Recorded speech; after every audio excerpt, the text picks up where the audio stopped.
Chapter 20, Notes and Quotes. This is how our fine country was destroyed in 1913. The Shadows of Power. The Council on Foreign Relations and the American Decline by James Perloff, Western Island, 1988. Felix Frankfurter, United States Supreme Court Justice. The real rulers in Washington are invisible and exercise power from behind the scenes. John F. Hyland, Mayor of New York City, in a March 26, 1922 speech, quote, "The real menace of our republic is the invisible government which, like a giant octopus, sprawls its slimy length over our city, state, and nation. At the head is a small group of banking houses generally referred to as international bankers," end quote. This little coterie of powerful international bankers virtually run our government for their own selfish ends.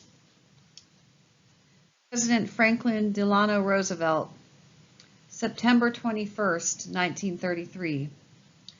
The real truth of the matter is, as you know, and I know, that a financial element in the large centers has owned the government since the days of Andrew Jackson. Cliques that make many of the decisions which affect our country. Private schools, training grounds, Harvard, Yale, Princeton, Columbia. Exclusive secret societies, Skull and Bones. Oxford, Rhodes Scholarship Program. Think tanks, Brookings Institute, Rand Corporation. The Council on Foreign Relations, founded in 1921, goals include world government, centralized power with single authority, boundaries, national and sovereignty eliminated, increased authority of the United Nations and International Court of Justice, and elimination of the Bill of Rights. International bankers. Here is, in a nutshell, how they control the world. They lend money to governments or nations. In order to repay their loans, these governments levy taxes on their citizens. But not only do the bankers make these loans, they also attach strings to them. In other words, the government grants these bankers a privilege, a say in their policy. The most lucrative event for bankers is war. Nothing generates more government borrowing faster than war. To rule a country, one must first establish a monopoly over the nation's money supply by creating a central bank, the Federal Reserve. Meyer Rothschild, quote, "Let me issue and control a nation's money, and I care not who writes its laws." Carroll Quigley, 1966, Tragedy and Hope. The powers of financial capitalism had another far-reaching aim, nothing less than to create a world system of financial control in private hands, able to dominate the political system of each country and the economy of the world as a whole. The Federal Reserve, a brief history. The Panic of 1907, an artificially created event. Rumors were circulated that all banks were going under and would lose their money. J.P. Morgan, one of the greatest influential bankers of all time, started the rumor. 2. The Federal Reserve Act of 1913 created the Federal Reserve, which now has complete control over interest rates and also the creation of money, taking this privilege away from Congress. They now control the size of our national money supply, which directly affects inflation, depressions, etc. 3. Although called federal, the Federal Reserve is privately owned. It has never been audited. 4. Its policies are not subject to the President of the United States or Congress. 5. It can create and inflate, has the ability to relax or tighten the money supply as they see fit. 6. Neither Congress, the President, or the American people can issue money. Only private bankers can do it, and at a profit for themselves. 7. The United States of America has to borrow money from them. 8. To pay off the debt that we owe these private bankers via the interest on loans, our government had to create the income tax, also in 1913. Prior to 1913, there was no income tax except for a few years during the Civil War and Reparation period. Our government kept itself afloat by tariffs and excise taxes. Here is the ploy behind the income tax. The rich evade it by funneling their money into tax-free foundations. The rest of us get manipulated because of a graduated tax system. In other words, the more you make, the more the government takes. That way, it's extremely difficult, if not impossible, for people to ascend up the ladder and get into their league. 1913, a horrible year. The Federal Reserve, a central bank, was created. This institution loaned huge amounts of money to the United States government. To pay off this debt, the federal income tax law was enacted, which proceeded to steal money from the American citizens. But when the Federal Reserve was created,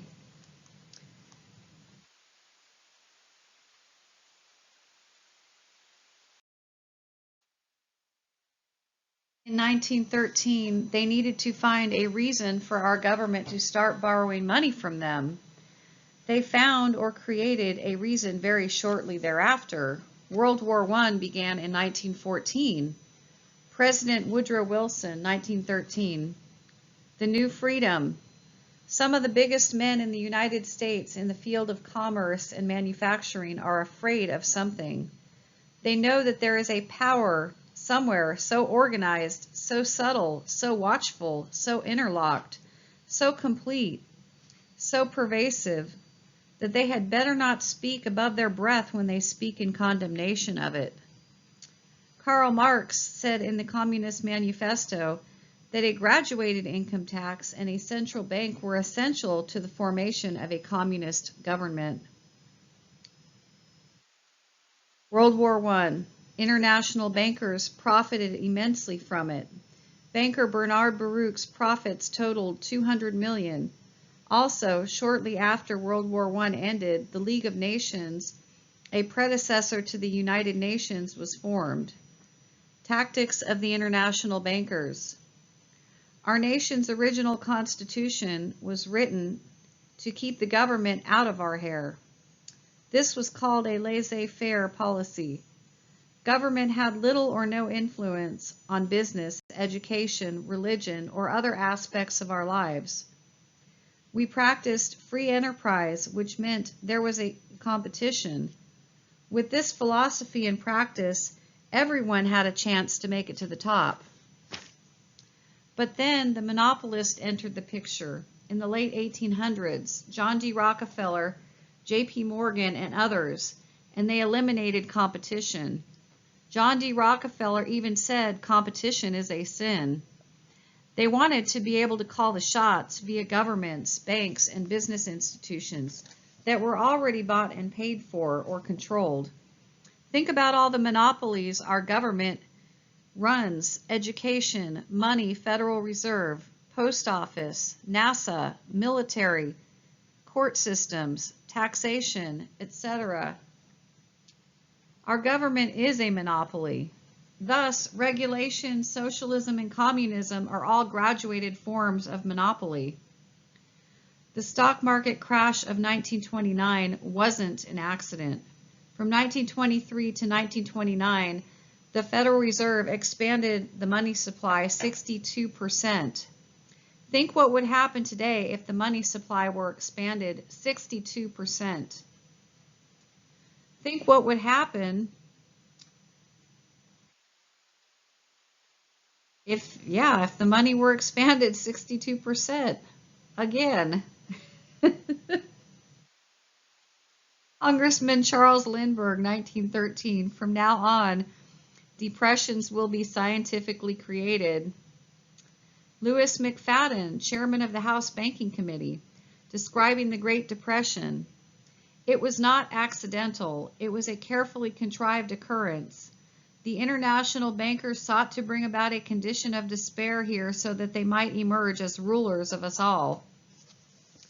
Here is how the great crash happened.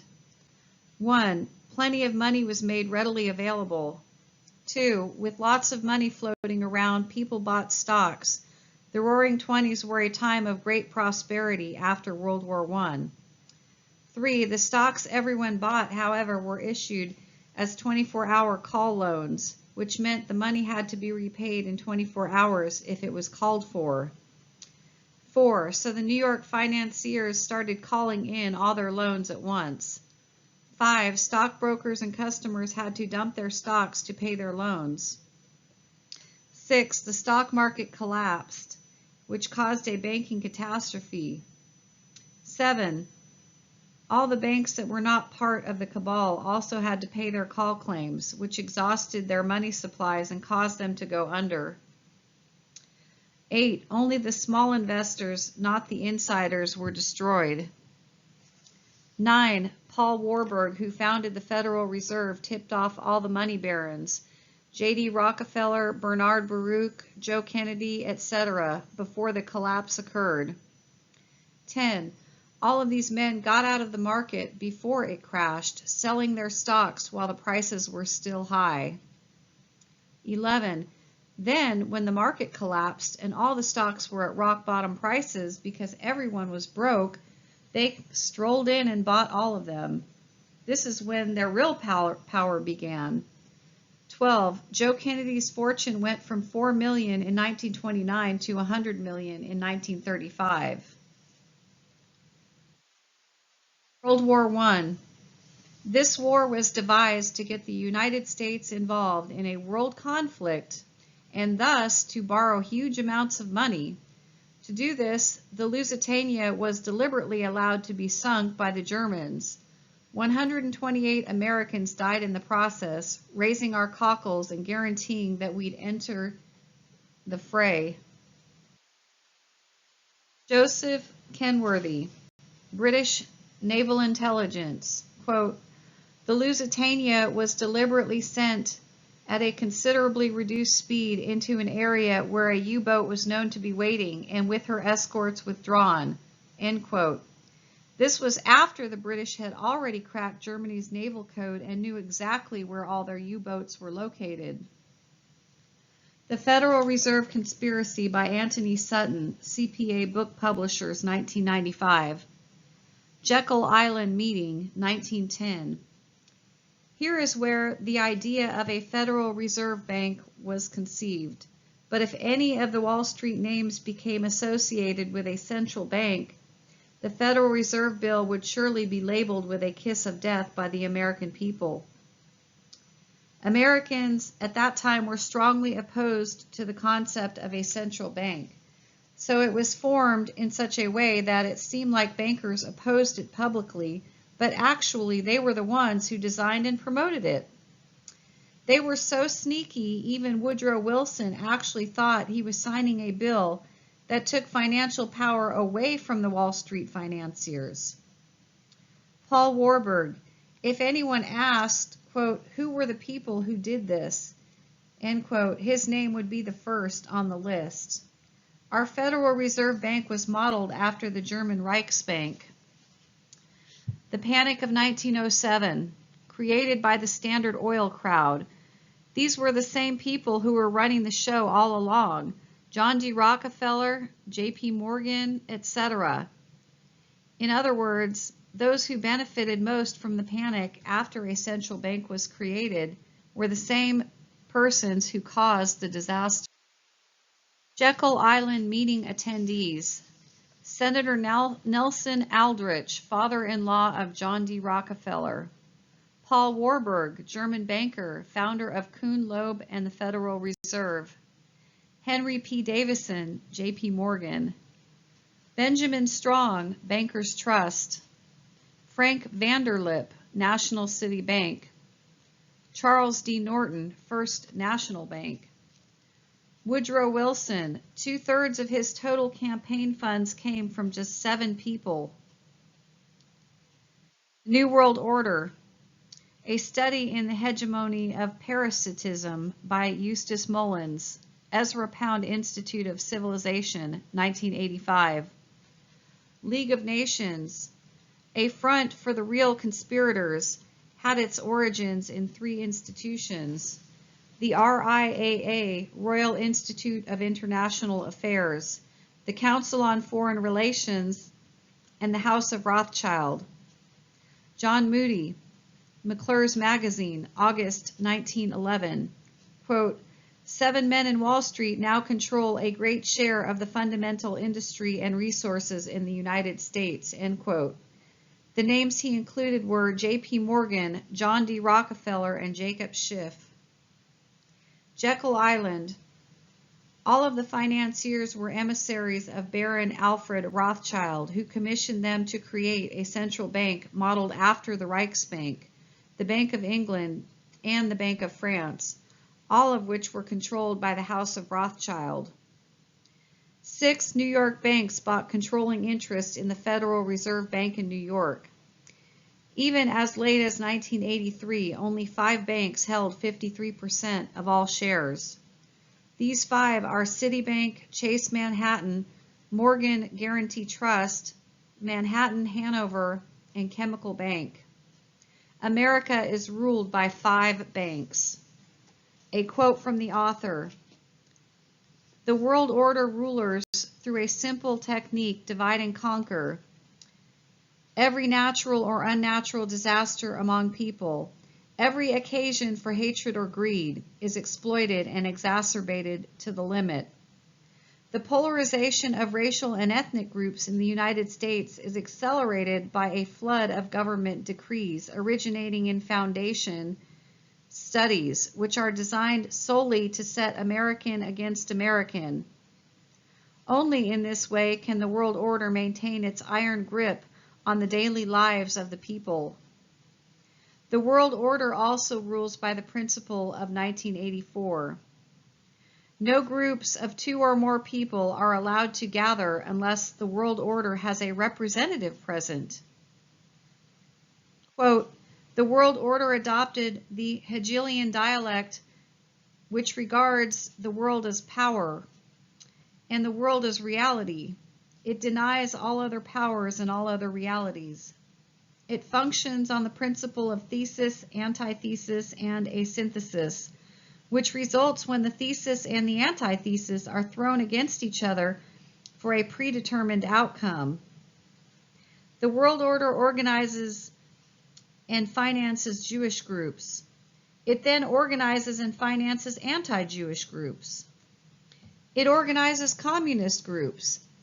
It then organizes and finances anti-communist groups. It is not necessary for the order to throw these groups against each other. They seek each other out like heat-seeking missiles and try to destroy each other. By controlling the size and resource of each group, the world order can always predetermine the outcome."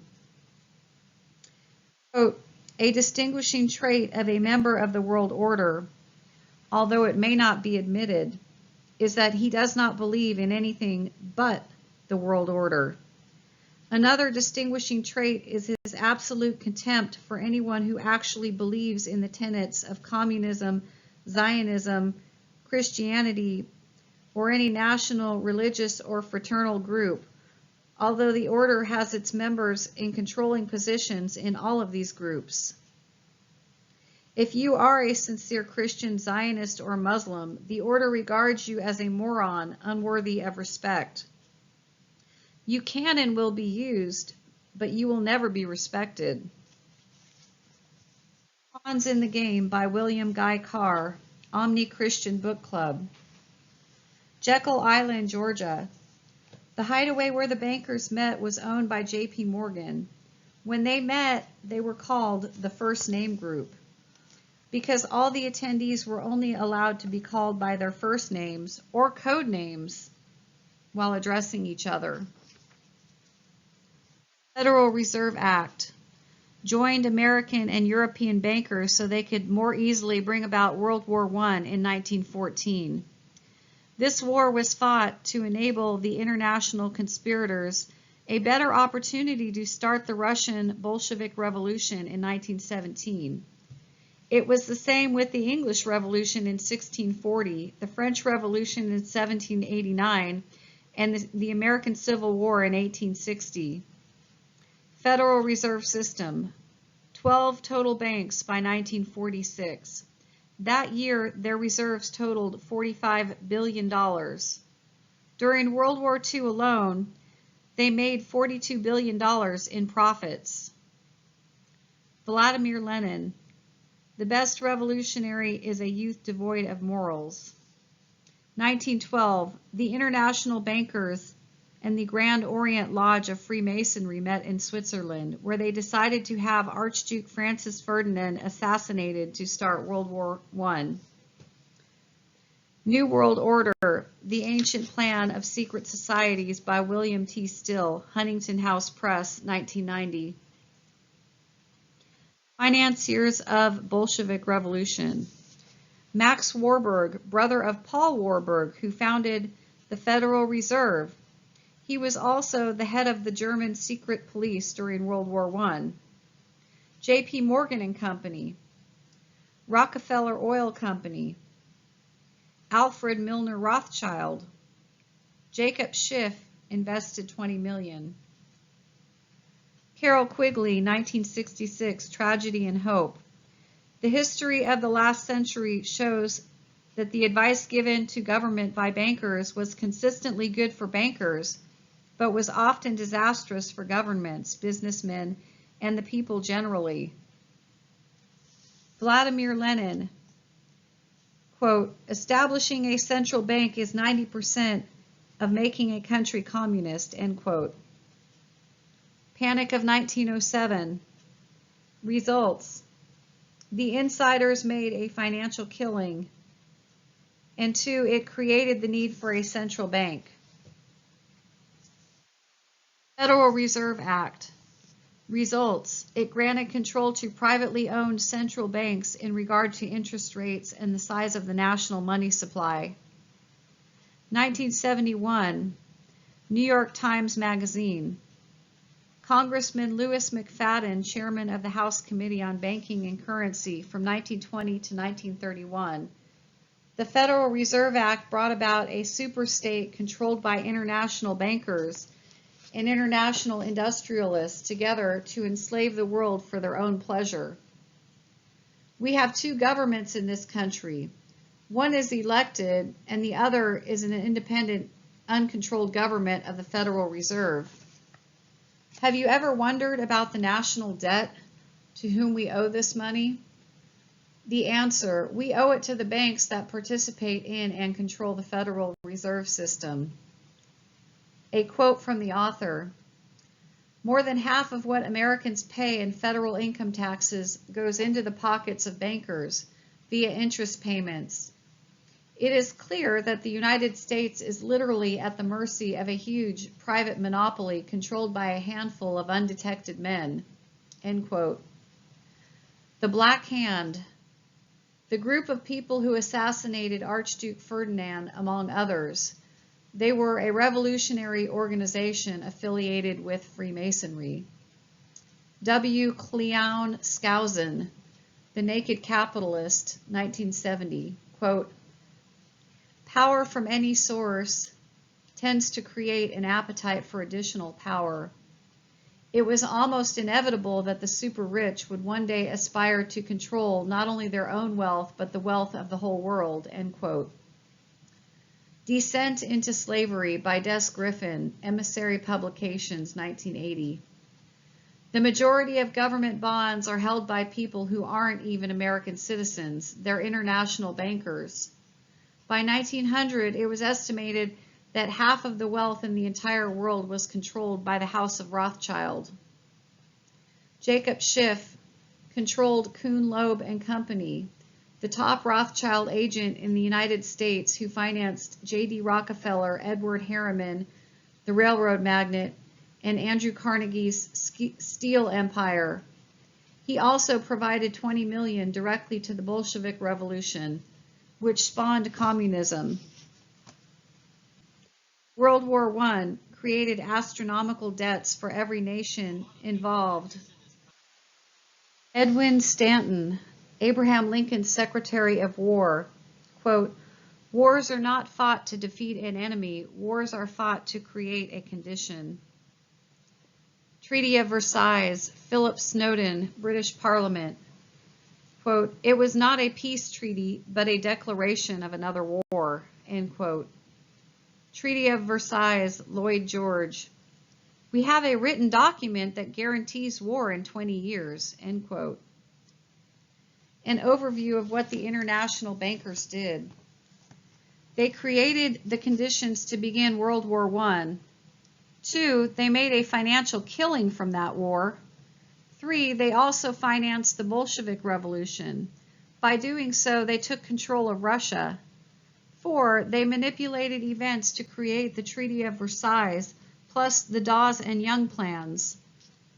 5, they used American loans to rearm Germany. 6, while building up the Germans, they also antagonized them via hyperinflation and high employment to augment Adolf Hitler's rise to power. American business and Hitler's rise to power. Ambassador William Dodd to President Roosevelt on August 15, 1936, 3.5 years after Hitler rose to power, quote, "At the present moment, more than 100 American corporations have subsidiaries here or cooperative understandings. The DuPonts have 3 allies in Germany that are aiding in the armament business. Their chief ally is the IG Farben Company.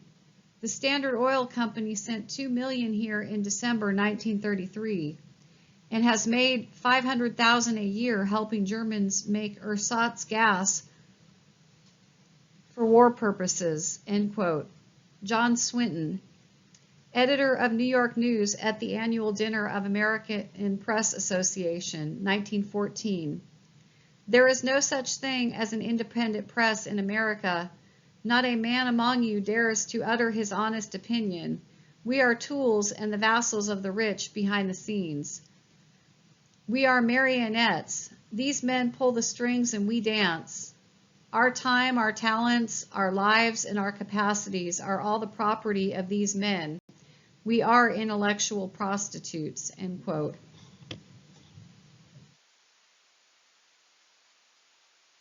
Fatima and the Great Conspiracy by Deidre Manifold, The Fatima Crusade, 1982. Quote from the author, "The United States Federal Reserve Bank is a money dictatorship possessing absolute autocratic powers over the American people and indirectly over the rest of the world."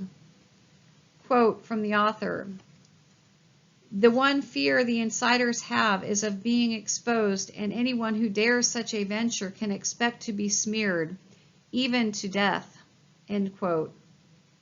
Mayor Amschel Rothschild, "Permit me to issue and control the money of a nation, and I care not who makes its laws." Sir Josiah Stamp, director of the Bank of England, quote, "Banking was conceived in iniquity and born in sin. Bankers own the earth. Take it away from them, but leave them the power to create money, and with a flick of a pen, they will create enough money to buy it back again," end quote. One of their tactics. They want ordinary people to think that everything that happens in the world is accidental, that it can't be helped. Now we know differently. Fourth Reich of the Rich by Des Griffin, Emissary Publishers, 1976. Sir Winston Churchill, "Most people sometime in their lives stumble across the truth. Most jump up, brush themselves off, and hurry on about their business as if nothing had happened," end quote. John Swinton, editor of the New York News, 1914, at the annual dinner of the American Press Association, quote, "It is the duty of a New York journalist to lie, to revile, to toady at the feet of Mammon, to sell his country and his race for his daily bread, or what amounts to the same thing, his salary," end quote. David Rockefeller, June 1991, Bilderberg meeting. We are grateful to the Washington Post, the New York Times, Time Magazine, and the other great publications whose directors have attended our meetings and respected their promises of discretion for almost 40 years.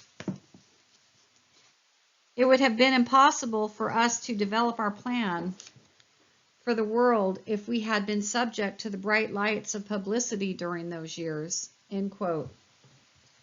Quote from the author: divide the masses of the people into opposing camps on political, social, racial, economic, and religious issues.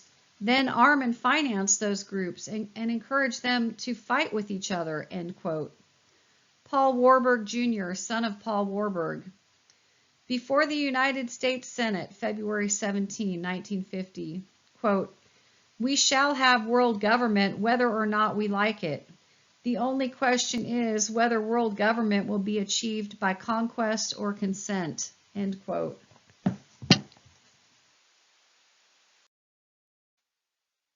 Chapter 21, Who Controls the Federal Reserve System?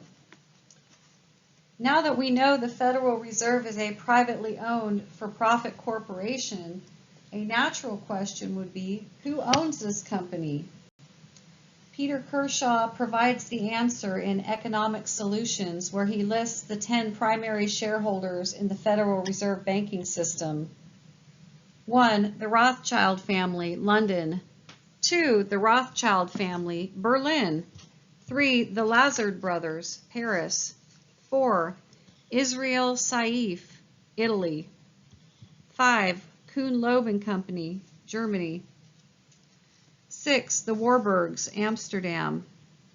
7. The Warburgs, Hamburg. 8. Lehman Brothers, New York. 9. Goldman and Sachs, New York. 10. The Rockefeller family, New York. Now, I don't know about you, but something is terribly wrong with this situation. Namely, don't we live in America? If so, why are 7 of the top 10 stockholders located in foreign countries? That's 70%.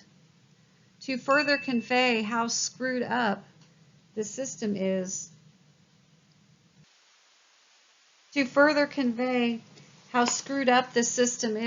Jim Marrs provides the following data in his book, Rule by Secrecy.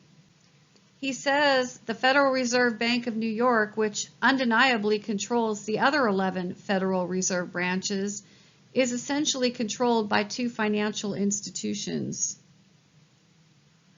1. Chase Manhattan, controlled by the Rockefellers.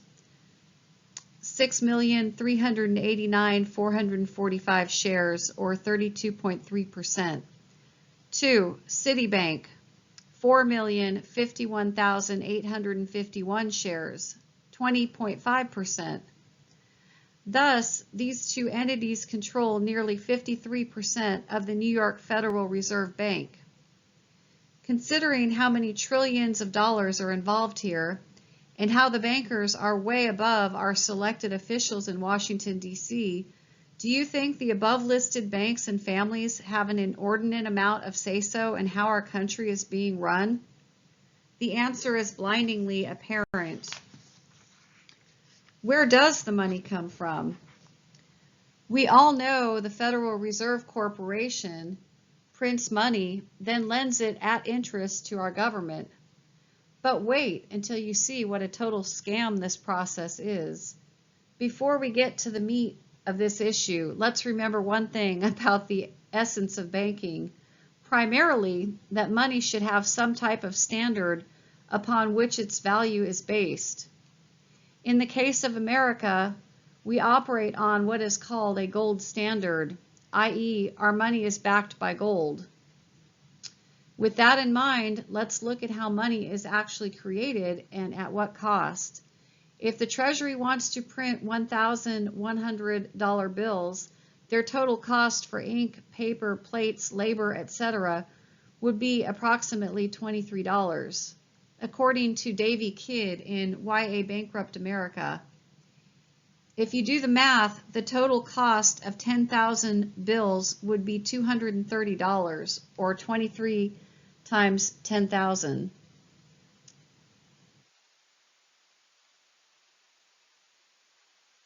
0.023 times 10,000.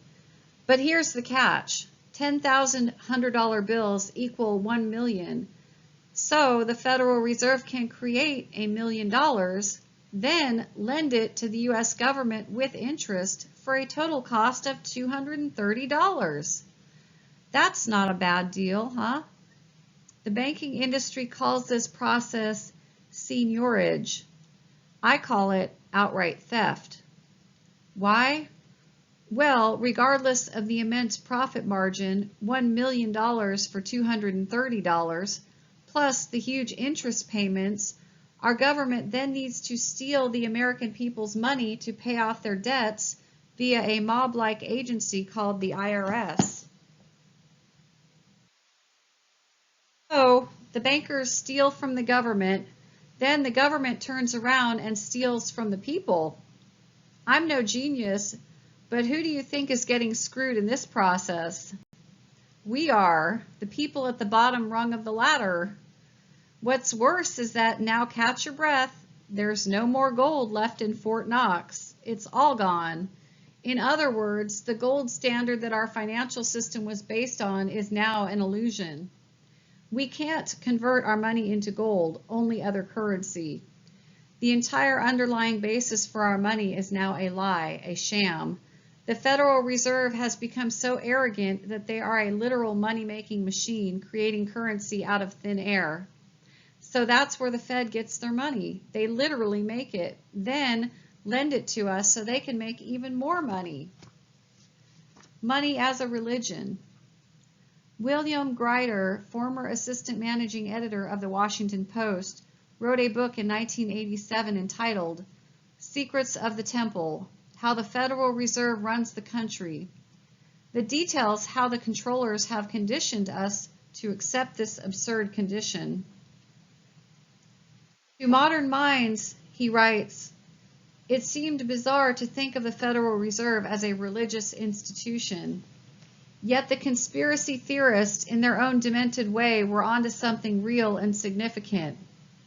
The Fed did also function in the realm of religion. Its mysterious powers of money creation, inherited from priestly forebears, shielded a complex bundle of social and psychological meanings. With its own form of secret incantation, the Federal Reserve presided over awesome social ritual transactions, so powerful and frightening they seem to lie beyond common understanding. Grider continues, above all, money was a function of faith. It required implicit and universal social consent that was indeed mysterious. To create money and use it, each one must believe and everyone must believe. Only then did worthless pieces of paper take on value. Do you get it? Money is an illusion. Why? Because the gold standard upon which our money is supposed to be based has been eliminated. There is no gold in Fort Knox. It's all gone. Now money really is only paper. In the past, money was supposed to represent something of tangible value. Now it's simply paper. Take one step further, many of us don't even use paper money anymore. Many places of employment directly deposit their employees' paychecks into the bank. Once the money is there, when bill time comes around, the person in question can write out a stack of checks to pay them. When they need gasoline, they use a credit card. For groceries, they use a debit card. If this person goes out for dinner on Friday night, they can charge the tab on their diner's card. But what about the tip? They simply scribble in the amount at the bottom of the check. So far, the person hasn't spent a single dollar bill. Then, if you bring electronic banking into the picture, we've virtually eliminated the use for money. And God forbid what happens when encoded microchips are implanted into the backs of our hand. In essence, money has become nothing more than an illusion, an electronic figure or amount on a computer screen. That's it. As time goes on, we have an increasing tendency toward being sucked into this Wizard of Oz vortex of unreality. Think about it. Americans as a whole are carrying more personal debt than at any other time in history, and our government keeps going further and further into the hole with no hope of ever crawling out. But we have less and less actual money. We are being enslaved by the debt of electronic blips on a computer screen. And 70% of the banks that control this debt via the Federal Reserve exist in foreign countries. What in God's name is going on? As author William Bramley says, quote, "The result of this whole system is massive debt at every level of society," end quote. We are being manipulated in a sickening way, folks, and the people doing it are using the illusion of money as their control device. I hate to say it, but if we allow things to keep going as they are, the situation will only get worse. Our only hope is to immediately take drastic action and remedy this crime.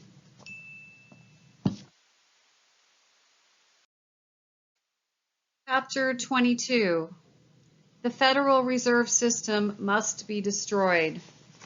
The true terrorists are the international bankers who manipulate our Federal Reserve System for their own personal gain. The Federal Reserve is a privately owned corporation, not part of our federal government, a nefarious cabal of international financiers who lied, connived, and ultimately pried the reins of control over our money supply away from Congress. If we do not return the creation of our nation's money to Congress as set forth in the Constitution and destroy the Federal Reserve System, I guarantee America will no longer be a global superpower by the next decade. Quotes, Anthony Sutton, The Federal Reserve Conspiracy. Nothing is more dangerous to the power of the elite than the public discovery and understanding of the private control of the money supply. End quote. Andrew Jackson. If the people only understood the rank injustice of our money and banking system, there would be a revolution before morning. End quote. H.L. Mencken. I feel sorry for the man who, after reading the daily newspaper, goes to bed believing he knows something of what's going on in the world. End quote. Did you know that the Federal Reserve is not part of the federal government, nor is it an institution run by the United States government? Instead, the Federal Reserve System is an aggregate of private banks owned by international bankers. Although it is called federal, those who created the Federal Reserve took great measures not to call it a privately owned central bank. Why? Because if they told the truth, the American people would realize that what they instituted was too much like what Karl Marx described in the Communist Manifesto. The primary tenet of communism is a central bank. Thus, Federal Reserve is a misnomer, sounds more like a governmental agency, even though the terminology was ultimately used to deceive the people. In essence, the Federal Reserve is a private company operated for profit, where decisions are made behind closed doors, and only those who are privy to this process know about the policies beforehand. Stated differently, since the Federal Reserve is not part of the government, but a private organization owned by member banks, they become aware of financial information before everyone else. When they finally make it public, for example, new interest rates, they're already one step ahead of the game. Essentially, they've rigged the system in their favor. Picture it like this. How would you like to get a copy of Fortune magazine or the Wall Street Journal a month before everyone else so you could make a host of financial decisions? Well, that's what these bankers are doing. Who is the financial gain derived from? The United States government. And who pays via taxes to support our government? We do. So, to me, something sounds fishy about this arrangement. Why? Well, our Constitution, specifically Article 1, Section 8, subsection 5, gives only Congress the right to coin money and regulate the value thereof. How did the Federal Reserve, a private company operated for financial gain and controlled by private stockholders, seize control of this crucially important aspect of our government? Think about how sinister this is. The Constitution, the most sacred document of our democracy, says only Congress can create money. But now we have private bankers, not elected officials, handling our money supply and reaping huge perpetual profits along the way.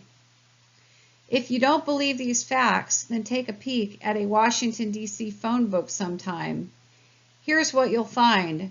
The D.C. phone book is divided into 4 sections. A. General information. B. Residential numbers. C. The blue pages. The United States and District of Columbia governmental listings. And D. Business listings. Now, where do you think the Federal Reserve should be included?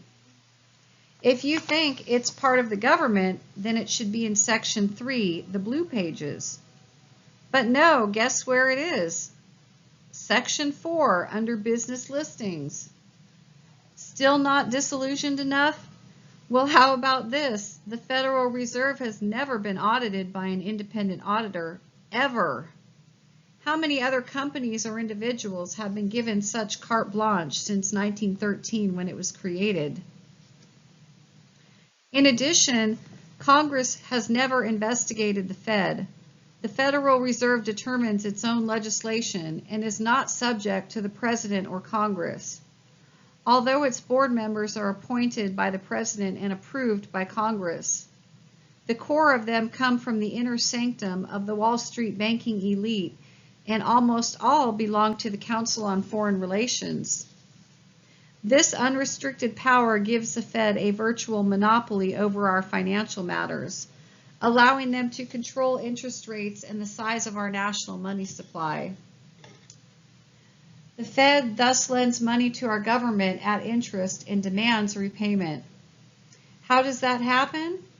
Well, the government instituted a little thing called the income tax, whereby they take money from our paychecks, and the more they owe the international bankers, the more they pinch from our checks.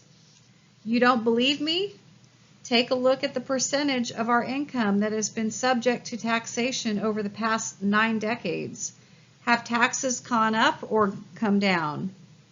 We all know the answer to that one. Up. Finally, now that we've learned that this disastrous situation is actually true, we need to ask, why doesn't the media, or at least our college professors, tell us about this? The answer is simple. Every member of the mainstream media, CBS, NBC, ABC, CNN, Fox, Time Magazine, the New York Times, Washington Post, Newsweek, and the U.S. News and World Report, is owned by vast multinational corporations. And these corporations are owned by whom? You got it, the international bankers. In regard to academia, universities rely quite heavily on grant money from foundations and state funding. I'm sorry to say that the international bankers control these foundations. For example, the Rockefeller Foundation, and they have the state in their back pockets. So, is it any wonder that both institutions are mum on the subject? If you were royally bilking the American people out of trillions of dollars a year, would you want them to know about it? Hardly. Basis of banking. As we all know, barter was the initial form of exchange before money was invented. In other words, if I had a bushel of corn and someone else wanted to trade a hen, we would come to an agreement and make a trade. But since people didn't enjoy carrying live animals and crops with them everywhere, they needed a better system. They decided to give value to objects such as seashells, seeds, pebbles, and bones. Of course, these items had no real intrinsic value other than what a particular ruling body gave them, but their ease of use was apparent. It's much easier trading a purple seashell for a sack of feed than for 10 chickens. Over time, this system also proved inefficient due to the wide array of trading objects being used. A standard was needed, and gold eventually became that standard. Regrettably, this move brought about the inception of banking and usury. Here's why. Since goldsmiths were the most accustomed to handling this new form of exchange, people began taking their gold to them for safe storage, to keep it from being stolen, or when it became too bulky to carry around. In return, the goldsmiths gave them promissory notes for their gold. We need to remember that these promissory notes, pieces of paper, had no value in and of itself. It was only paper. But since an arbitrary value was established by the goldsmiths and later the state, these pieces of paper became what is known as fiat money. Thus, what originally had no inherent worth, gold and paper, became valuable by someone's decree.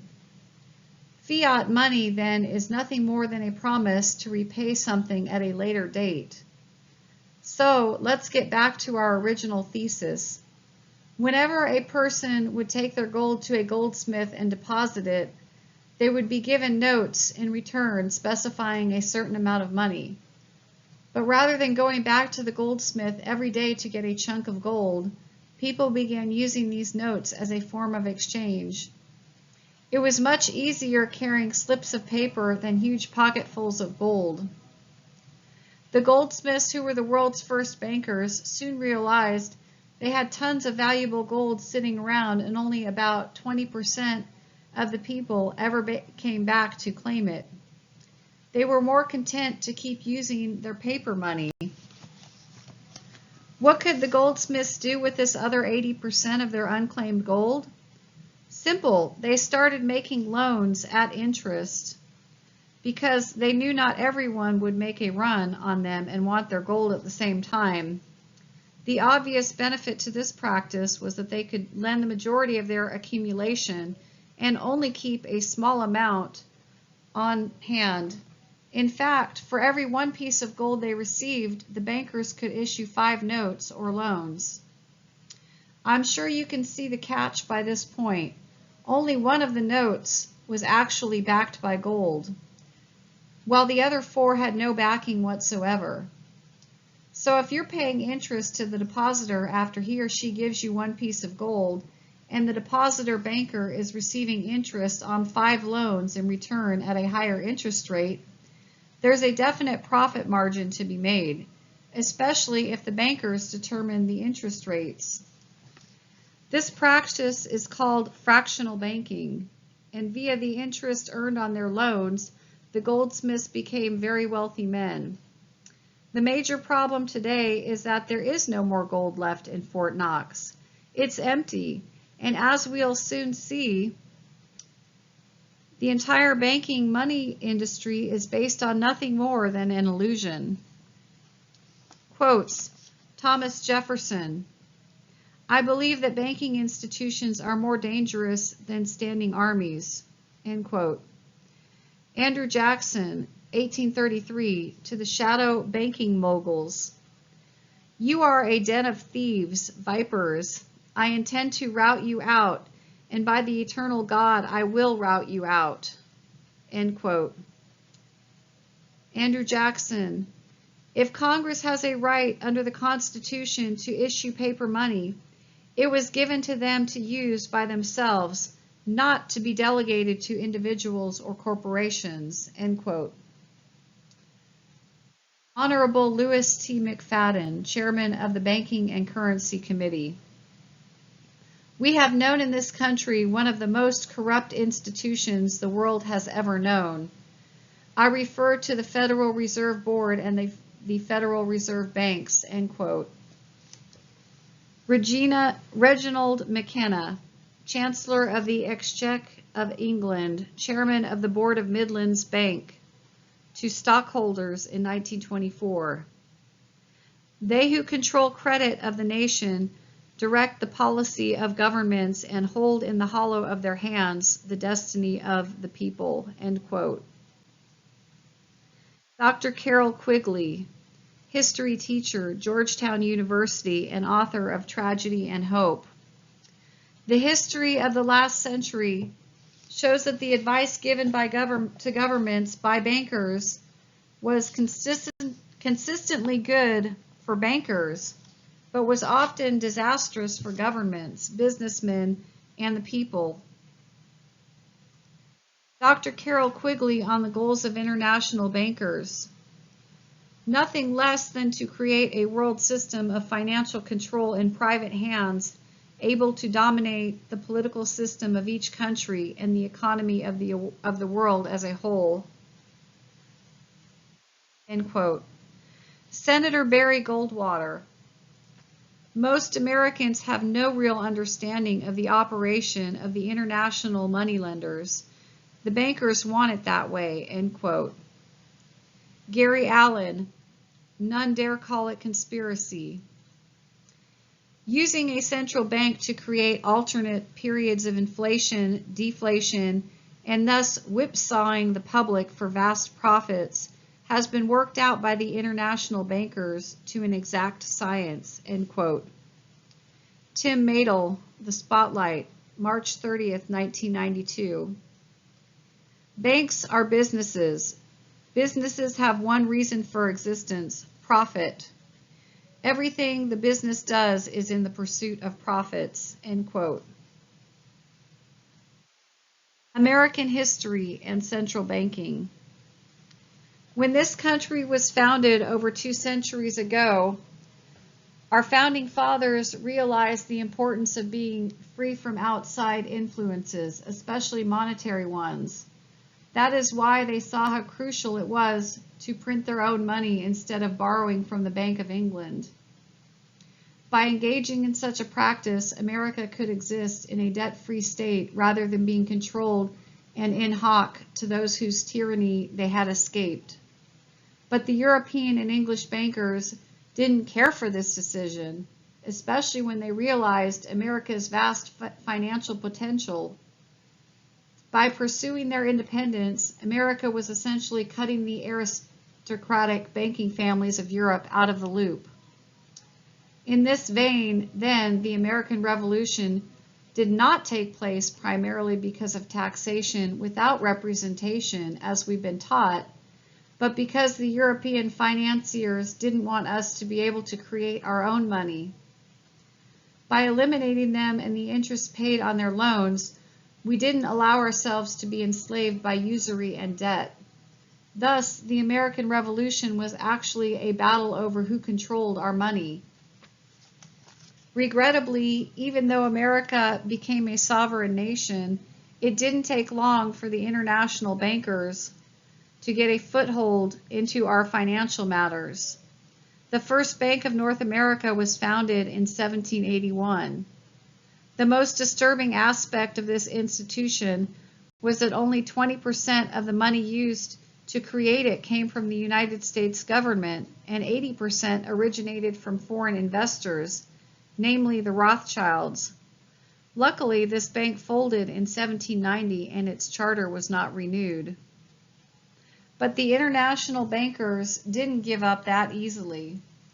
When they want something badly enough, the best method to achieve it is through the war. So the War of 1812 was in essence designed by the same financiers to send American businesses into chaos so that they would be forced to form a second Bank of North America. But due to our hardy nature, the going was tough for those who wanted to infiltrate and corrupt our financial matters. This was particularly true when the controllers came up against Andrew Jackson, who staunchly opposed any notion of a central bank. Jackson, who was truly one of the greatest presidents in our country's history, became such a bane to the international bankers that he was the first commander-in-chief to be the target of an assassination. The gunman who tried to kill him was Richard Lawrence, who acted as an agent for the European banking institutions. Unwilling to abate their efforts to control our money, the Rothschild brothers wrote a letter in 1863 that described the American populace as the great body of people mentally incapable of comprehending the tremendous advantages that capital derives from the system. It sounds like they had plenty of respect for us, didn't it? About as much as they have for us today, which doesn't say a whole lot. Anyway, the Rothschilds were getting so desperate to get a piece of our pie, they resorted to a horrendously despicable act to tear our country apart. What did they do? Well, they set forces into action that began our Civil War in the 1860s. Now, most people aren't aware of this fact, but a group of Rothschild agents in the United States began giving money to each side, the Union and the Confederates, to get each sector of the country deeply indebted to them. Their ultimate plan was to have the South secede from the Union, then let each new country rip itself apart to such an extent that they'd be in debt up to their ears. Finally, when the bloodshed ended, both new severed, decimated countries would go crawling on their hands and knees to the Rothschild boys to borrow even more money to rebuild. The result, vast amounts of debt and control shifted from us to them. Fully aware of their tactics at that time, Abraham Lincoln said shortly before being re-elected to his second term, "I see in the near future a crisis approaching that unnerves me and causes me to tremble for the safety of my country. Corporations have been enthroned. An era of corruption in high places will follow, and the money power of the country will endeavor to prolong its reign by working upon the prejudices of the people until the wealth is aggregated in a few hands and the republic is destroyed." These were men of courage and conviction. Why don't we have leaders like that today? Because he stood up and criticized the bankers, Lincoln was assassinated. He wasn't shot because of slavery prejudice or Southern loyalties. Lincoln was knocked off by the Rothschilds because he wouldn't let them take over our country's money supply. Thank God for Abraham Lincoln. The Rothschilds. When the 20th century began, it was estimated the Rothschild family owned half of the world's total wealth. Think about that for a moment. One family possessed half of everything in the world. Considering the Rothschilds were ruthless bankers with a penchant for having things go their way, do you think it's safe to say they had some input on what was going on in the world? Using practices stolen from the Knights Templar, the Rothschilds perfected their banking system on a local level in Europe, then transported it globally to be implemented in various parts of the world. They did this by using secret agents who were paid off via loans, salaries, or appointed positions within a company. Some of the men utilized to undermine our country were Jacob Schiff, J.P. Morgan, and Paul Warburg, whose incredible accumulation of power in the United States in the late 1800s was mind-boggling. Here is the way it worked. The Rothschilds were king of the mountain in Europe, running a majority of the influential banking houses. Then, setting their sights on America, they sent Paul Warburg to our country, where he began laying the groundwork to create a central bank patterned after the German Reich Bank. Another German to enter this equation was an Illuminati member named Jacob Schiff. Schiff came to America for the sole purpose of getting control of our financial system. Serving as a direct tool of the Rothschilds, He soon became head of the banking firm Kuhn, Loeb and Company. More important, Schiff began laying an octopus-like network that connected bankers like J.P. Morgan, Paul Warburg, and the Rockefeller family. One of the perks of being involved in this cabal was access to the Rothschild money, which was demonstrated by the Rockefellers, whose first loans in the 19th century came from the National City Bank in Cleveland. Guess who owned this bank and two others at that time? Yep, the Rothschilds.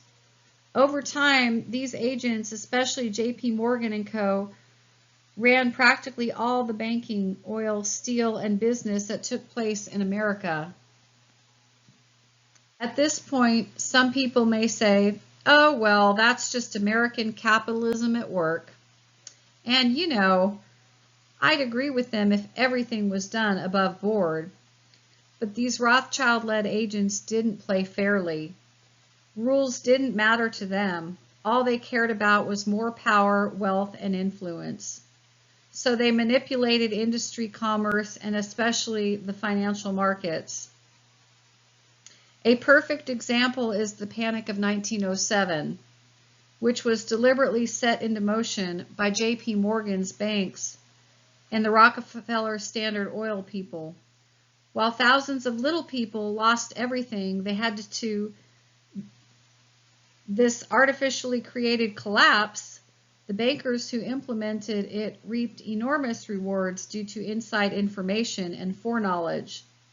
Thus, a few men who became even wealthier than they already were, while the majority of hapless citizens were wiped out. But the final blow came when certain people, moles, started whispering that a central bank was needed to prevent another one of these tragedies from occurring. The stage was set for the implementation of a Federal Reserve System. Chapter 23. Do we want to save America? Then demand that we destroy the Federal Reserve and default on our national debt. Fact. The privately owned Federal Reserve charges the American people $47 million in interest every hour. As we have stated previously, the Federal Reserve is not part of our government, but instead a privately owned corporation that makes incredible profits off the money they lend to us at interest. As our country is further strangled by debt to these international bankers, the government continues to steal money through increased taxation, our money. The end result is a form of enslavement enacted on the American people by a cabal of globalists lurking in the shadows. To save our nation, we must destroy the Federal Reserve System, then default on that portion of our national debt owed to the international bankers. If we fail to eliminate the Federal Reserve or get the controllers out of our financial affairs, it won't matter what else we do because they'll still have an iron grip on our money supply. As it stands now, the United States government pays $360 billion a year in interest payments alone. That's billions, 10% of our entire federal budget. Worse, international bankers represent 37% of our national debt, and two banks, Chase Manhattan and Citibank, control 53% of the New York Federal Reserve. Finally, 7 of the top 10 primary shareholders in the Federal Reserve are foreign entities.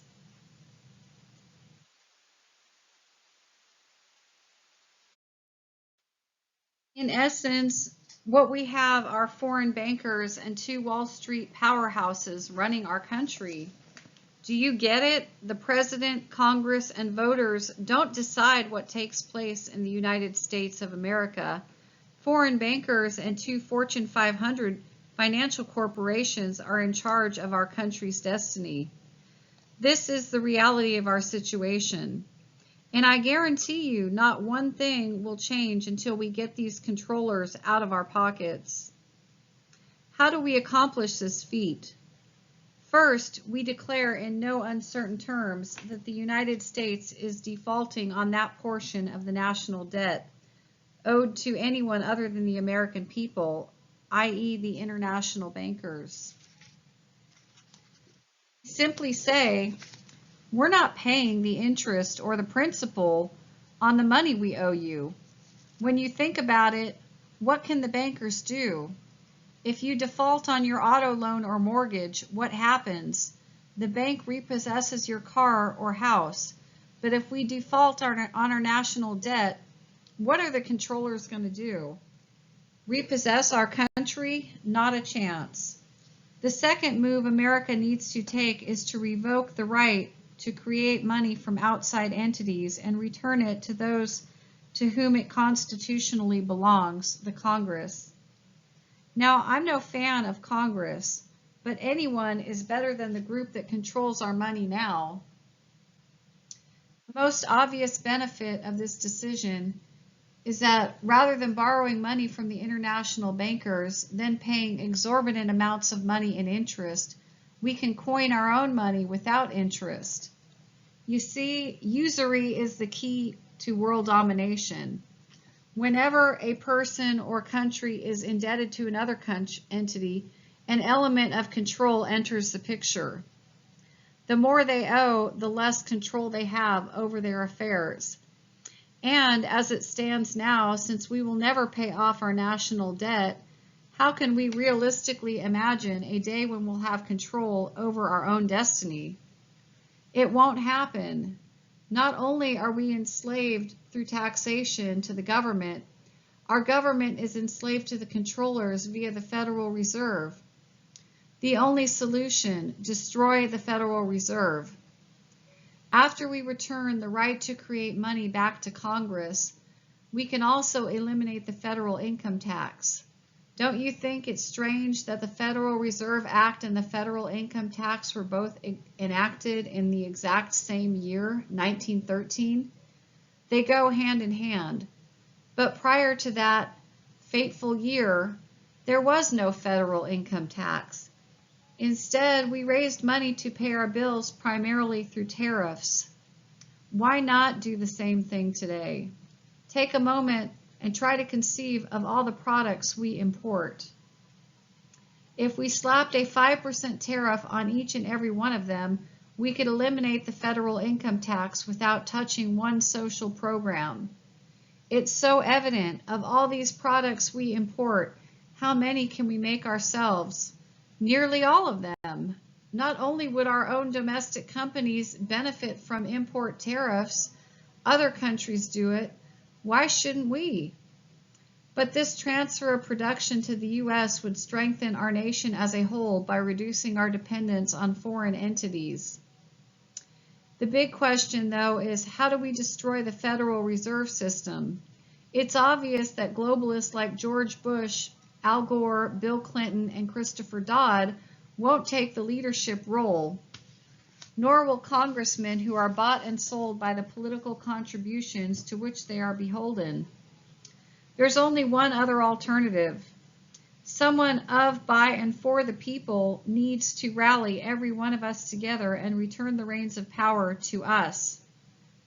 If we don't have the resolve to accomplish this, I guarantee the luxuries and rights we now enjoy will be squashed. But as I said earlier, there is one variable which enters the picture that everyone should know about.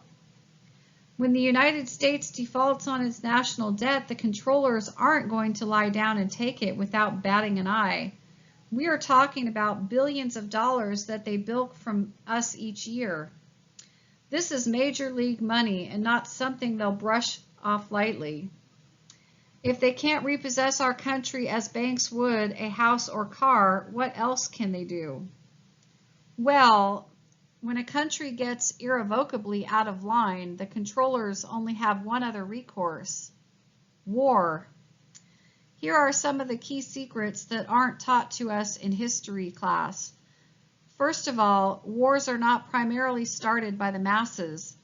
The Bolshevik Revolution is a perfect example. Instead, wars are orchestrated by the controllers to either maintain a balance of power or penalize those nations that don't fall in line with their edicts. So, if the United States defaults on its national debt and abolishes the Federal Reserve, the controllers will shortly thereafter declare war on us via all the other nations that are still under their vast umbrella, the European Union, Russia, China, etc. I'm sure the first thing you're thinking is, do we really want to enter World War III?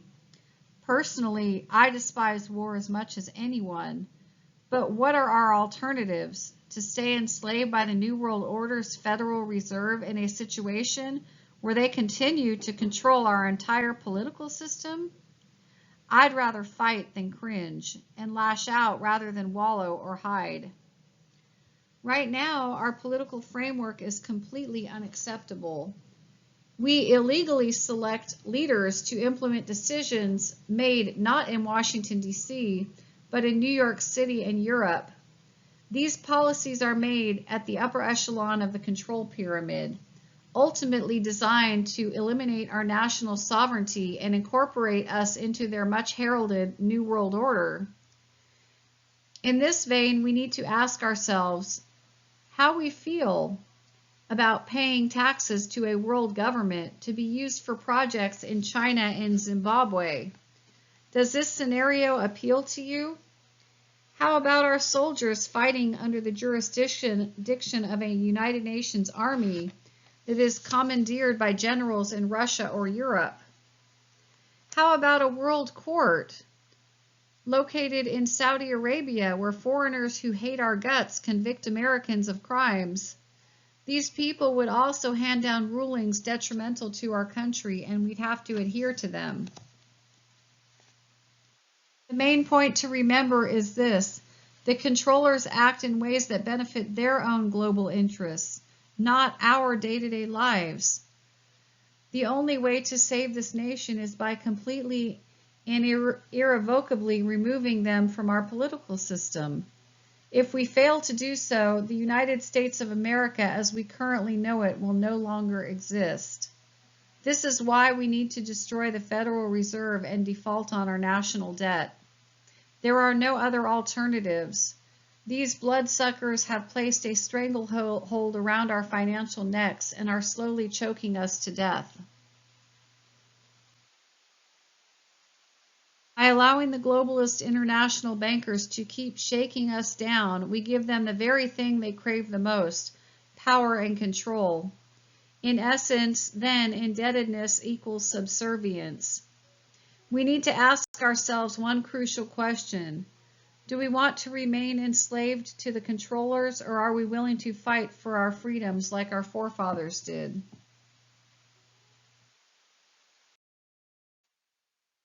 Chapter 24, Financial Enslavement and the Federal Reserve. An overview of Peter Kershaw's economic solutions. Daddy Warbucks himself, Mr. James Warburg, who is the primary architect of America's Federal Reserve Act in 1913, admitted to Nation magazine on February 3, 1932, right before his death, "I have studied finance and economic and international trade all my life, and now, after these recent events, I have come to the conclusion that I know nothing about any of them," end quote. With this in mind, I'd like to begin this article by saying that my intent is not to dazzle you with an array of complicated formulas or theories. Instead, I'll simply lay out further evidence as to why the Federal Reserve is the most damaging institution in America and how its primary goal is to continually grow larger in stature by stealing increased amounts of our hard-earned money. As I've said before, the Federal Reserve is a privately owned for-profit corporation that is operated by the richest men in the world, and it is not part of a federal government. These financiers are so arrogant in their positions of power that J.P. Morgan once said of the American people, "God would not have created sheep unless he had intended them to be shorn," end quote. I'm sure you can recognize a symbolism. We are the sheep. The wool being shorn is our money, and they've assumed the role of banker gods. Thus, to truly understand what is causing the ills in our society, we need to begin with the Federal Reserve. Why? Well, because as Robert Hemphill, former credit manager of the Federal Reserve Bank in Atlanta, said in his testimony before the Senate, it is the most important subject intelligent persons can investigate and reflect upon, end quote. The men who founded this nation, many of them quite wealthy, were well aware of how dangerous a centralized bank was. In fact, one of the primary motives behind the American Revolution was our founding fathers' hatred of the Bank of England and how they could create notes out of thin air using the principles of fractional banking, then tax their subjects without giving them proper representation. Does this scenario sound familiar to our current situation in America? The biggest difference, though, is that people during that time only paid 5% of their income to the Crown. Today, a gainfully employed homeowner has approximately 48% of their total income taxed in one form or another. Thomas Jefferson was so outraged by this concept that he said the central bank is an institution of the most deadly hostility, existing against the principles and form of our Constitution, end quote. Many people who are paid to influence public opinion will naturally dismiss this information by calling it conspiracy theory. But the one logical point they can't argue against is that facts aren't theories. We can prove that the Federal Reserve is privately owned. We can prove who the shareholders are, and we can prove how detrimental it is to the prosperity of this country. If this isn't enough ammunition, listen to what our own politicians have to say about the Federal Reserve. Senator George W. Malone to Congress in 1962. I believe that if the people of this nation fully understood what Congress has done to them over the past 49 years, they would move on Washington. They would not wait for an election. It adds up to a preconceived plan to destroy the economic and social independence of the United States, end quote. Congressman Wright Patman, Chairman, House Banking and Currency Committee. In the United States, we have, in effect, two governments. We have the duly constitutional government, then we have an independent, uncontrolled, and uncoordinated government in the Federal Reserve System, operating the money powers which are reserved to Congress by the Constitution. Congressman Wright Patman, May 5, 1975. In its 60-year history, the Federal Reserve System has never been subjected to a complete independent audit, and it is the only important agency that refuses to consent to an audit by the congressional agency, the General Accounting Office, end quote. Congressman William E. Simon, in a speech to the House of Representatives on the problems of the Federal Reserve System, April 30, 1976. I hear no one addressing this danger. Congress does not discuss it. The press does not discuss it. Look around us. The press isn't even here. The people do not discuss is they are unaware of it. No counter force in America is being mobilized to fight this danger. The battle is being lost and not a shot is being fired, end quote. To really get a grasp on how detrimental the Federal Reserve is to our country, we need to look at the basics of banking usury, and specifically this question: where does money come from? Author Peter Kershaw provides the best overview of this phenomenon that I've ever come across. The following is a simple step-by-step look at how our monetary system works. 1. To create new currency, the Fed orders notes from the Department of the Treasury Bureau of Engraving and Printing. 2. This bureau prints the money and subsequently puts it into circulation. 3. Meanwhile, this same money is also loaned to the U.S. government, who promises to pay back their debt to the Fed. 4. As collateral for this loan, our Congress puts up the land, labor, and assets of the American people. It is very nice of them to pledge our property and services, don't you think? 5. Finally, to pay back this loan, a little system was instituted where money is taken directly from our paychecks before we ever have a chance to get our hands on it. It's called taxation. The most glaring question at this point is, who do you think gets the raw end of the deal? The international bankers? Nah, the last time I checked, the Rockefellers, Warburgs, and Rothschilds were still prominent members of the leisure class. How about the Federal Reserve? Well, they take in over $1 trillion in income a year. Plus, they're exempt from paying taxes on this income. And they've never been audited once since their inception in 1913. They don't seem to be hurting any. What about the president, congressmen, and high-level administrators at the Treasury and IRS? Do they feel the pinch?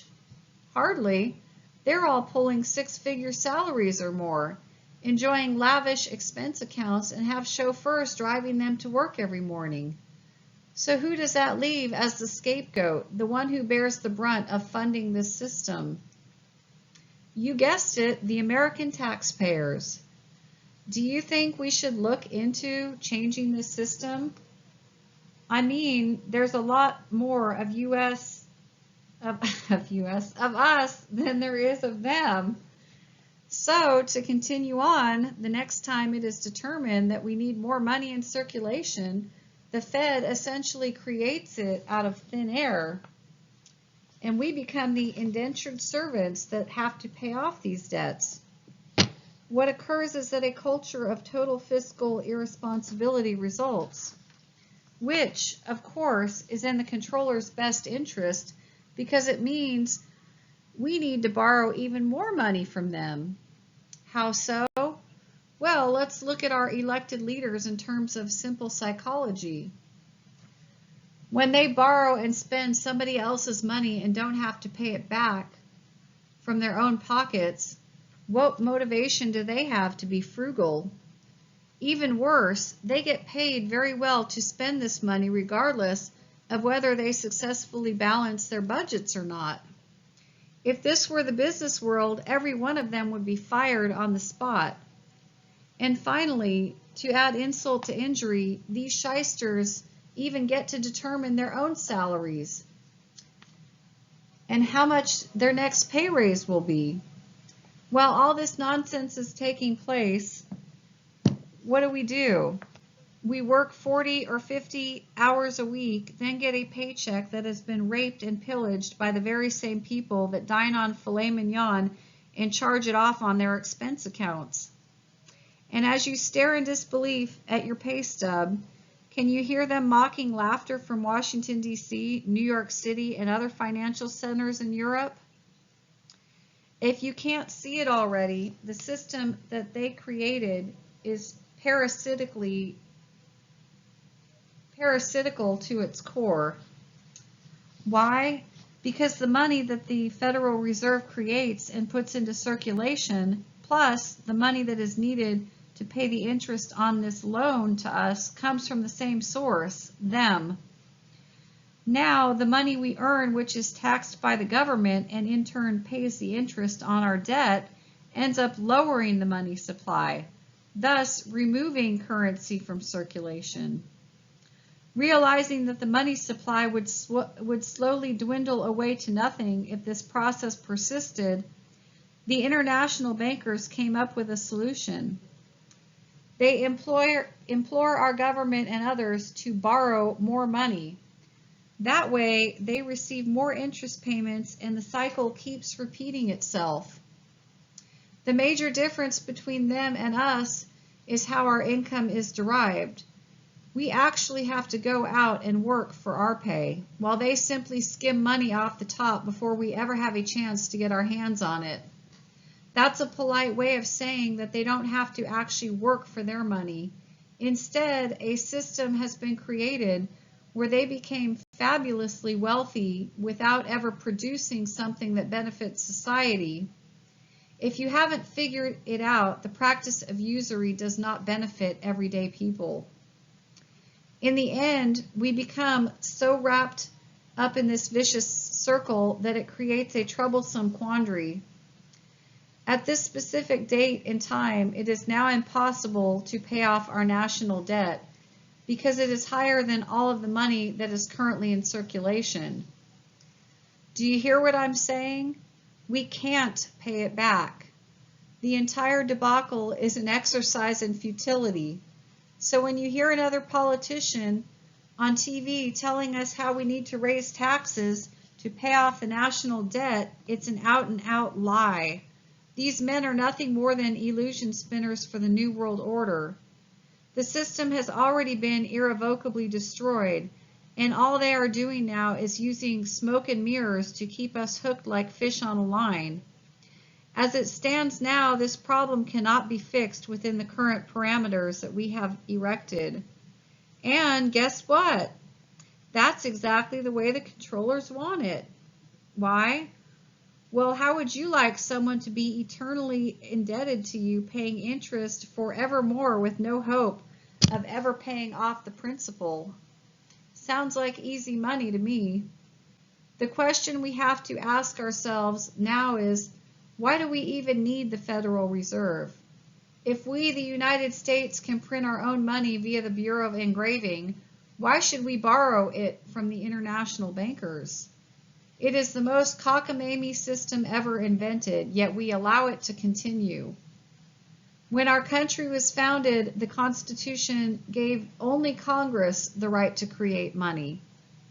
And except for the years following the Civil War, our nation existed without a federal deficit. Then, in 1913, the Federal Reserve Act was passed, and guess what we're stuck with now? A debt that will never be paid off, and interest payments that increase every year. And even scarier is the fact that our personal debt as a people is 5 times greater than the national debt. Think for a moment how much money is being squandered through interest payments. If you buy a house, the first 7 years are spent doing little more than paying interest without even touching the principal. And that doesn't include your car payments, credit cards, and whatever other debts you've racked up. The point I'm trying to hammer home is, as such, can you see how unproductive these interest payments are to practically everyone except those collecting the interest? It's wasted money that doesn't create anything other than more debt. Or, as Richard Walbaum wrote in 1992's The Poverty Trap, our monetary system guarantees that debt must increase regardless of what people, business, or government do or do not do, whether or not they balance their budgets. End quote. To further show you how manipulative the banking system is, author Peter Kershaw uses the analogy of a man who wants to sell his motorcycle. His friend agrees to buy the bike, but doesn't want his wife to know about it. So he tells the owner to keep it in his garage and he'll come by every Saturday to ride it. The owner concurs, then figures, hey, I have this bike for 6 other days of the week, and when it isn't being used, why don't I sell it to someone else under the same agreement? In no time, he sells the bike to 7 more people under the same shady scheme, even though there's only one valid owner of the bike. This, I'm afraid to say, is the basis of our fractional banking system. It's a very enlightening insight into the psychology of those world financiers. for what prevents them from creating even more loans out of thin air? Nothing does, because U.S. fractional banking law allows them to loan out $9 for every $1 on reserve. Think about how easy this system is to manipulate. And the only way a problem could arise is if all 9 people went to withdraw their money from the bank at the same time. But the bankers have even made laws to prevent this scenario from occurring. Peter Kershaw even goes on to say that 97% of all bank transactions are nothing more than simple ledger entries where no money trades hands. Think about it. When you pay your mortgage, principal and interest, do you lay down $700 cash or do you write a check? The same applies to your monthly car payment, credit cards, or the loan at Sears for your washer and dryer. All that is happening is that numbers are being juggled from one column to another. Yet international bankers have become the richest men on earth by capitalizing on this practice. Only 3% of our financial transactions consist of using actual coin and paper. What you may wonder is the result of this practice? Well, as our debts rise, so do our interest payments. To cover these increased expenses, taxes are raised. In the business world, higher interest payments equal higher business expenses, and thus higher prices. I realize that this analysis has been extremely simplified, but if you look back at the last 90 years, have prices, our national debt, taxes, and interest payments gone up or down? The ultimate result is that the everyday person suffers because taxes and inflation continually keep eating into their real net worth, not allowing them to get further ahead. This is precisely why it is so hard for people to ascend from one particular social or financial class. It's because the system is designed to keep them where they are. It prevents movement from one class to another. This framework for social enslavement will continue unabated until we abolish the Federal Reserve and default on our national debt. Or, as author Peter Kershaw tells us, what we operate on today is not the intellect of confidence based upon tangible wealth and substance, but the religion of conviction based upon blind faith. Without religious conviction, the system collapses. And what is that religion? A pagan occultic money system, end quote. Larry Burkett, author of The Coming Economic Earthquake, takes it one step further by saying, the actual deficits are almost twice as large as those admitted by the government. So why hasn't our economy collapsed? Because the American people still have confidence in the system, end quote. Luckily, a few courageous Americans over the years have tried to alter the status quo. One of them was Congressman Louis T. McFadden, who became chairman of the House Banking and Currency Committee. On June 10, 1932, in a speech before the House, he described centralized banks as such. They are not government institutions. They are private credit monopolies, domestic swindlers, rich and predatory moneylenders that prey upon the people of the United States for the benefit of themselves and their foreign customers. The Federal Reserve banks are the agents of the foreign banks. The truth is, the Federal Reserve Board has usurped the government of the United States. End quote. 75 Congressional Record 125-12603. 6 months earlier, on January 13, 1932, Congressman McFadden actually charged the Federal Reserve with treason and tried to have it put out of business. Regrettably, our congressmen then weren't any braver than they are today, and only 5 supported him.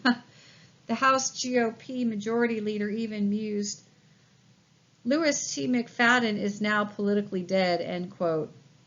Sure enough, in his next re-election bid, his opponent received mountains of donation money, while the press slandered McFadden unmercifully and accused him of being crazy. It's comforting to know that their tactics haven't changed over the years.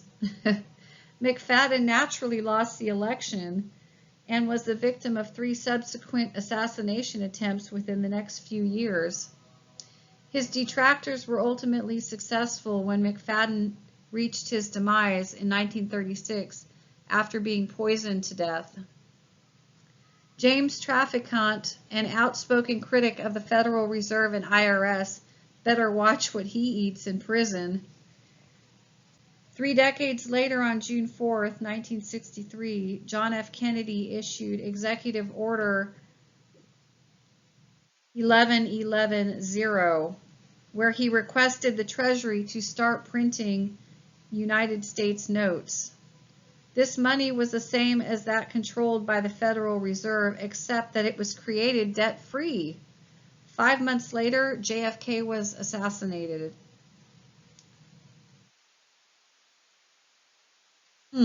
Do you think we've uncovered the key to global domination? Our founding fathers led a revolution to keep us from being controlled by the Bank of England, while one of the historically hidden motives for our Civil War was Abraham Lincoln's adamant refusal to let the Rothschild banking family take control of our monetary system. Old Honest Abe wound up with a bullet in his head. What do you think? Another coincidence? Oh, there it is. Centralized banking, one of the primary tenets of Karl Marx's Communist Manifest. To me, the realities of this situation are clear. We cannot move forward to let America regain its greatness until we eliminate the controller's iron grip on our financial purse strings. This may be a bitter pill for many people to swallow, but as Samuel Adams said, it is natural for man to deal in the illusions of hope. But as for me, I want to know the worst, the truth, and prepare for it.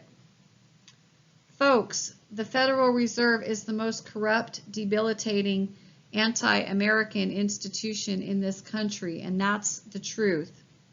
The only question that remains is, are we willing to face it and then do something about it?